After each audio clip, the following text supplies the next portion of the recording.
Tukaj moramo napolniti vrtačo z vodo in z pritiskom moramo spraviti steklenico dol.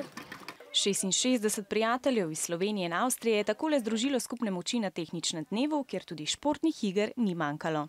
Pripravili smo različne dejavnosti, Avstrijci so pripravili na primer tenis, mi smo pa pripravili robotiko. Mešane skupine iz obeh držav so se morale v 15 minutah preizkusiti v tenisu, razvijanjem motoričnih sposobnosti, varni vožnji s kolesom. Wir machen hier Aerobic-Training und lernen aber Tanzschritte dazu. Mit den Slowenien-Kindern spreche ich Deutsch und Englisch, also ein bisschen Deutsch verstehen. Kraj srečanja ni bil izbran naključno, saj je bil Šentilj že v preteklosti mejni prehod, kjer so se križale različne kulture, saj je tu potekala trgovska pot preko Dunaja in Maribora naprej proti jugu Evrope. V času slovenske osamosvojitvene vojne leta 1991 je mejni prehod zasedla jugoslovanska vojska, ki je napadla naše ozemlje.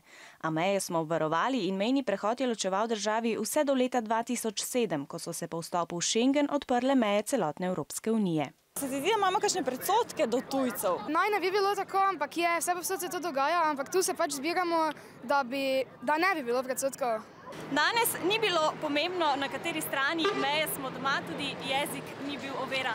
Zmagala je ustvarjalnost, tekmovalni duh in najpomembneje, vsi smo dobili nove prijatelje.